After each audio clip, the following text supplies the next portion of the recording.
आंध्र प्रदेश के चित्तूर जिले के तिरुपति में तिरुमाला की पहाड़ी पर विराजमान तिरुपति बालाजी विश्व के सबसे प्रतिष्ठित मंदिरों में से एक है। तिरुपति बालाजी मंदिर 7 चोटियों से घिरा हुआ है, जिस वजह से तिरुपति बालाजी मंदिर को 7 पहाड़ियों का मंदिर भी कहा जाता है। तिरुपति बालाजी से प्राचीन की कई पौराणिक कथाएं जुड़ी हुई हैं। भगवान वेंकटेश्वर को विष्णु जी का रूप माना जाता है, जिन्होंने कलयुग के कष्टों से लोगों को बचाने के लिए अवतार लिया था। तिरुपति मंदिर की कहानी भगवान विष्णु और माता लक्ष्मी के धरती लोक पर अवतार लेने से जुड़ी है। एक बार ऋषियों ने यह तय करने के लिए बैठक रखी कि त्रिमूर्ति ब्रह्मा, विष्णु और शिव में से कौन सर्वोच्च है। उन्होंने महर्षि भृगु को यह महत्वपूर्ण कार्य सौंपा, क्योंकि वह अपनी बुद्धिमत्ता और निष्पक्षता के लिए प्रसिद्ध थे। इसके बाद महर्षि भृगु तीनों देवों की परीक्षा लेने के लिए चल पड़े। महर्षि भृगु सबसे पहले ब्रह्मा जी के पास जाते हैं। वे न तो उन्हें प्रणाम करते हैं और न ही उनकी स्तुति करते हैं। ये देख ब्रह्मा जी को महर्षि भृगु पर बहुत क्रोध आता है। उनका क्रोध इतना बढ़ जाता है कि मुख बिल्कुल लाल हो जाता है। ब्रह्मा जी का क्रोध अंगारों में बदल गया। कुछ क्षणों बाद उन्होंने अपना गुस्सा ठंडा करने का प्रयास किया। भृगु, तुमने ना तो मुझे प्रणाम किया, ना ही मेरा सम्मान किया। ऐसा करके तुमने मेरा अपमान किया है। फिर भी मैं तुम्हें इसलिए क्रोधवश कुछ नहीं कह रहा हूँ, क्योंकि तुम मेरे पुत्र हो। इसी कारण मैं अपने क्रोध को दबा रहा हूँ। मैं यही देखना चाहता था ब्रह्मदेव कि आप मेरा ऐसा आचरण देख अपने मुख पर क्रोध रोक पाते हैं या नहीं। अब मुझे आज्ञा दीजिए। ब्रह्मा जी से भेंट करने के बाद महर्षि भृगु भगवान शिव से मिलने कैलाश पहुँचे। भगवान शिव ने जैसे ही महर्षि भृगु को आते देखा, वे प्रसन्न हो गए और भृगु ऋषि का आलिंगन करने लगे। पधारिए महर्षि भृगु, आपका स्वागत है। मेरा आलिंगन स्वीकार कीजिए। महादेव, आपने हमेशा ही धर्म और वेदों की मर्यादाओं का उल्लंघन किया है। आप इन दुष्ट राक्षसों व असुरों को जो वरदान देते हैं, उनके कारण सृष्टि को कई प्रकार के संकटों का सामना करना पड़ता है। इसी कारण मैं आपका आलिंगन कदापि स्वीकार नहीं करूंगा। महर्षि भृगु के मुख से ये सब बातें सुनकर भगवान शिव गुस्से से लाल हो उठे। उनका क्रोध इतना अधिक बढ़ गया कि वे त्रिशूल उठाकर भृगु पर प्रहार करने लगे। महर्षि भृगु, आपका इतना साहस कि आप ये अपशब्द बोलकर मेरा अपमान कर रहे हैं। नहीं प्रभु, इस तरह ऋषि भृगु पर प्रहार करना आपके लिए उचित नहीं। अपने क्रोध को शांत कीजिए। क्रोध प्रलय और सर्वनाश का प्रतीक है। मुझे क्षमा कीजिएगा महादेव, यदि मेरे कारण आपको कोई कष्ट हुआ हो। मैं यहाँ जिस प्रयोजन से आया था, आपका क्रोध देखकर मुझे उसका उत्तर मिल गया। अब मुझे आज्ञा दीजिए। इस घटना के बाद महर्षि भृगु ने बैकुंठ धाम की ओर प्रस्थान किया। बैकुंठ पहुंचने पर ऋषि भृगु ने भगवान विष्णु को सोते हुए पाया और देवी लक्ष्मी उनके पैरों को दबा रही थी। क्रोध के आवेश में और विष्णु के धैर्य और महानता की परीक्षा लेने के लिए महर्षि भृगु ने भगवान की छाती पर लात मारी, जहां लक्ष्मी भाग्य की देवी के रूप में निवास करती है।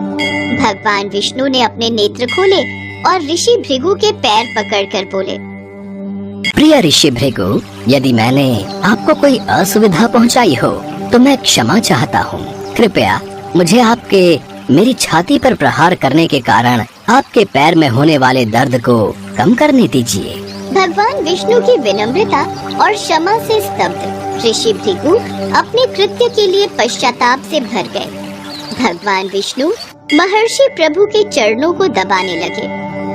अपने प्रति प्रेम देख महर्षि भृगु की आंखों में आंसू आ गए।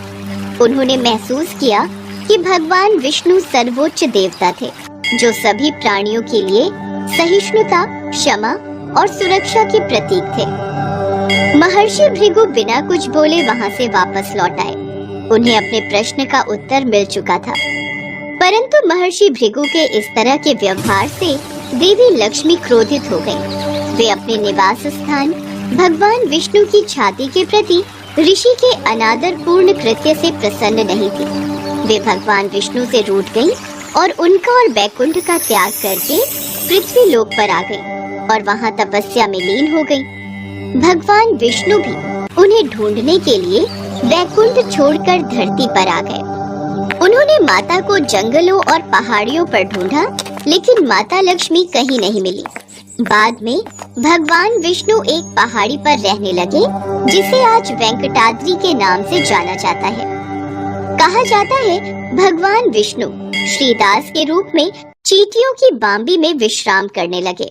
वे दिन पर दिन बहुत ही कमजोर हो चुके थे। ब्रह्मा जी और शिव जी से विष्णु जी की ये हालत देखी नहीं गई। माता लक्ष्मी को ढूंढने में भगवान विष्णु की मदद करने ब्रह्मा जी और शिव जी गाय और बछड़े का रूप धारण कर धरती पर आ पहुँचे। यह गाय राजा चोल के पास थी, लेकिन एक रोज उस गाय ने दूध देना बंद कर दिया। पौराणिक कहानियों के मुताबिक वो गाय एक पहाड़ी पर जाकर अपना सारा दूध भगवान विष्णु को पिला देती थी। महाराज, जो गाय और उसका बछड़ा जंगल से मिले थे, उस गाय ने अब दूध देना बंद कर दिया है और रोजाना ही न जाने वो गाय अपने बछड़े के साथ कहाँ गायब हो जाती है और कुछ देर बाद ही लौट आती है। ऐसा कैसे हो सकता है? तुम्हें उस पर नजर रखनी चाहिए कि आखिर वो दूध क्यों नहीं दे रही और रोजाना वो कहाँ जाती है। मुझे पूरी खबर दो। सेवक ने गाय का पीछा किया। उसने देखा कि गाय अपना सारा दूध चींटियों की उस बांबी में गिरा देती है, जिसमें भगवान विष्णु श्रीनिवास के रूप में विश्राम कर रहे हैं, ताकि भगवान विष्णु गाय का दूध पी सके और उनकी भूख मिट सके। सेवक सब कुछ देख लेता है और गुस्से में आकर उस गाय की तरफ कुल्हाड़ी फेंकता है, लेकिन तभी भगवान विष्णु प्रकट होते हैं और गाय को बचाने में वो कुल्हाड़ी उनके माथे पर लग जाती है। कुल्हाड़ी से लगी उस चोट का निशान आज भी भगवान वेंकटेश्वर की मूर्ति में कायम है। भगवान विष्णु को कुल्हाड़ी लगते ही सेवक वहां से भागकर सीधा राजमहल पहुंचा और उसने सारी बात राजा चोल से कही। सेवक की बात सुनकर राजा चोल हैरान रह गए और घबराहट में भगवान विष्णु से क्षमा मांगने के लिए उस स्थान पर पहुँचे। क्षमा कीजिए प्रभु, क्षमा कीजिए, ये सब अनजाने में हुआ है। क्षमा कीजिए भगवान, आप तो साक्षात नारायण हैं, आप तो क्षमा देने वाले हैं, आप तो करुणा के अवतार हैं, मेरे आराध्य देव हैं। भगवान विष्णु ने राजा चोल को क्षमा कर दिया और एक वरदान भी दिया। मैं तुम्हें क्षमा करता हूँ और एक वरदान देता हूँ कि तुम अपने अगले जन्म में अकसा के राजा के रूप में पैदा होगे। तुम्हारी एक पुत्री होगी जिसका नाम होगा पद्मावती और तुम्हारी पुत्री पद्मावती का विवाह मेरे अवतार वेंकटेश्वर से होगा। और फिर राजा चोल ने अक्सा राजा के रूप में अगला जन्म प्राप्त किया और देवी लक्ष्मी ने पद्मावती के रूप में उनके घर में जन्म लिया। समय बीता, इधर पद्मावती बड़ी हुई, उधर श्रीनिवास यानी कि भगवान वेंकटेश्वर, जो कि भगवान विष्णु के ही अवतार थे, उन्होंने सपने में राजा को वो वरदान याद दिलाया जो उन्होंने राजा चोल को पिछले जन्म में दिया था। राजा को भगवान विष्णु की कही बात याद आ गई और फिर उन्होंने श्रीनिवास और राजकुमारी पद्मावती के विवाह की बात को स्वीकार कर लिया। खाटू श्याम बाबा का प्रसिद्ध मंदिर राजस्थान के सीकर जिले में स्थित है। खाटू श्याम जी को भगवान श्री कृष्ण का अवतार माना जाता है। देश के करोड़ों लोग खाटू श्याम जी की पूजा करते हैं। खाटू श्याम जी मंदिर में हर वक्त भक्तों का तांता लगा रहता है और विशेष रूप से होली से कुछ दिन पहले सीकर जिले में खाटू श्याम जी का विशाल मेला आयोजित होता है, जिसमें राजस्थान सहित अन्य प्रदेशों के श्रद्धालु भी बाबा के दर्शन करने आते हैं। खाटू श्याम जी की कहानी महाभारत काल से शुरू होती है, जिस वक्त उनका नाम बर्बरीक था। बर्बरीक भीम का पौत्र और घटोत्कच का पुत्र था। बर्बरीक बचपन से ही बहुत वीर योद्धा था। बर्बरीक ने अपनी माँ से युद्ध कला सीखी थी। बर्बरीक देवी शक्ति का बहुत बड़ा भक्त था। एक बार बर्बरीक ने देवी शक्ति की कठोर तपस्या की। बर्बरीक की कठोर तपस्या को देखकर देवी शक्ति वहाँ प्रकट हुई। आंखें खोलो पुत्र। प्रणाम माते। तुम्हारा कल्याण हो पुत्र। मैं तुम्हारी तपस्या से अति प्रसन्न हूँ। बोलो, क्या वरदान चाहिए? माते, आपने मुझे दर्शन देकर कृतार्थ कर दिया। अब तो बस एक ही अभिलाषा है कि आपका आशीर्वाद सदैव मुझ पर बना रहे और मैं अपना संपूर्ण जीवन दीन दुखियों की सहायता में व्यतीत कर सकूं। तथास्तु, तुम सदा दुर्बलों का सहारा बनोगे। मैं तुम्हें ऐसी शक्ति प्रदान करूंगी जो तीनों लोकों में किसी के पास भी नहीं है। पर ज्ञात रहे पुत्र, तुम्हें इन शक्तियों का दुरुपयोग नहीं करना। भगवती शक्ति ने बर्बरीक को 3 दिव्य बाण वरदान स्वरूप दिए। वो बाण अपने लक्ष्य को भेद कर वापस लौट आते थे। इसी वजह से बर्बरीक अजेय हो गया।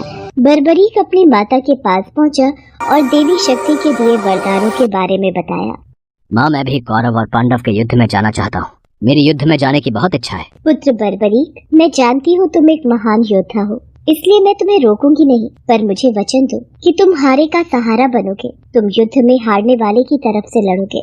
मैं आपको वचन देता हूँ, मैं हारने वाले की ओर से ही युद्ध करूंगा। अपनी माँ को वचन देकर बर्बरीक नील घोड़े पर सवार होकर 3 बाण लेकर रवाना हो गया।